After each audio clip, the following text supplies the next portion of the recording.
abarikiwe sana. Amen. Amen. Sasa tunajifunza kanuni ya Kirumi ya urithi. Amina. Kwa Kiingereza wanasema the Roman law of adoption.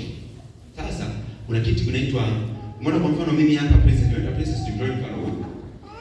Kuna kitu kinaitwa adoption au kumrithi mtoto ambaye sio wako. Amina. Sawa? Kumrithi mtoto ambaye sio wako. Kanuni ya Kirumi ilikuwa inasemaje? Kanuni ya Kirumi ilikuwa inasema hivi. Mimi nimependezwa na princess. Alafu nataka princess awe mtoto wangu mimi ili amiliki mali zangu mimi. Amina. Sasa nafanyeje? Naenda kwa Makanyamale. Amina. Naenda kwa Makanyamale. Na hela nyingi sana. Au naenda kwa Makanyamale na hela nyingi sana. Nafika pale. Naanza na Makanyamale nipigie tathmini ya huyu mtoto, alafu namnunua kwa mtoto wangu mimi. Amina. Nipigie tathmini ya huyu mtoto. Amina. Kwa hiyo Makanyamale anaweza kuhesabu uchungu. Amina. Anza kuhesabu. Unaanza kuhesabu uchungu, sawa? Unaanza kuhesabu nini? Miezi 9. Amina. Sinaanza miezi 9 tumboni. Amina. Anza kuhesabu hiyo miezi 9. Uchungu. Makanyamale, gharama zote za ada za shule za mtoto zote nipigie. Amina. Piga kila kitu, cost zote za huyu mtoto. Amina.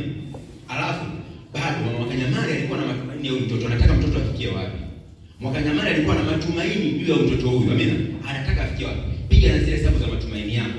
Piga vitu vyote, zile gharama zote, alafu nipatie mimi. Nikilipa zile gharama, ni gharama kubwa sana. Amina. Amen. Ni gharama kubwa. Hiyo inaitwa Roman law, kanuni ya Kirumi au sheria ya Kirumi ya kuweza kumrithi mtu ili mtoto awe mtoto wako. Amina. Walikuwa wanafanya kwa mfano, unaweza nikawa na mtoto. Amina. Mtoto wangu leo amekuja msimu wote. Amina. Naweza nikawa na mtoto. Amina. Naweza nikawa na mtoto. Lakini yule mtoto mimi kama sipendezwe naye, tabia zake, hawezi kurithi chochote kwangu. Amina. Sasa kwa kuwa hawezi kurithi chochote kwangu, mimi naamua kumadopt mtoto mwingine ili aweze kurithi kwa sababu najua ana akili. Amina. Kwa hiyo nitalipia gharama zote, madeni yote yanayodaiwa, vitu vyote vinavyomsumbua, vyote nitalipia ili aweze kuwa mtoto wangu. Amina. Hiyo ilikuwa ni kanuni ya Kirumi. Alafu wanakuja na mashahidi 7. Mashahidi wangapi? 7. Wanakuja kushuhudia, wanasaini pale kwamba huyu ni mtu. Kuanzia leo atakuwa anaitwa Princess Brian. Sio Princess Fred. Amina. Kuanzia leo ataanza kuitwa Princess Brian. Kwa akianza kuitwa Princess Brian kuanzia leo, kwa mtu yote akija kuuliza sema wewe si mtoto wa Makanyamale, atakwambia kama unabisha mashahidi, wewe si mtoto wa Makanyamale, wewe ni mtoto wa Brian kuanzia sasa. Amina. Hiyo inaitwa kanuni ya Kirumi. Kwa nini nimewafundisha kitu hichi? Nimeongea kitu hichi ili tuweze kujifunza kwa mifano kabisa. Kitu ambacho nataka niwaambie, namna ambavyo Kristo alitufanyia sisi. Amen. Namna Kristo alitufanyia sisi. Ufunuo 5 mstari wa 9. Asante. Ufunuo 5 mstari wa 9. Ufunuo 5 mstari wa 9.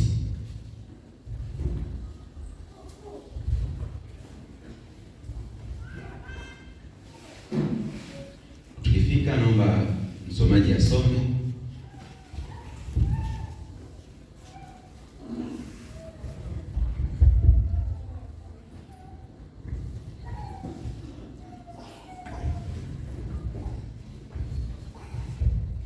Ufunuo 5 mstari wa 9. Amen. Biblia inasema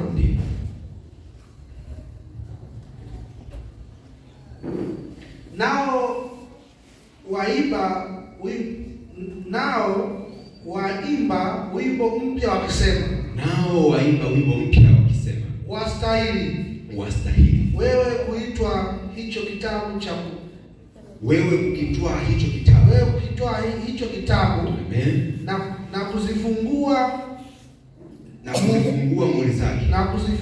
muhuri zake. Amen. Kwa kuwa ulichinjwa ukamnunulia Mungu kwa damu yako watu wa kila kabila. Amen. Na lugha ya jamaa na taifa. Amen. Shangilia Bwana Yesu.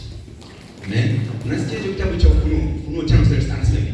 Nao waimba wimbo mpya. Nao waimba wimbo mpya, sio wa zamani tena. Amen.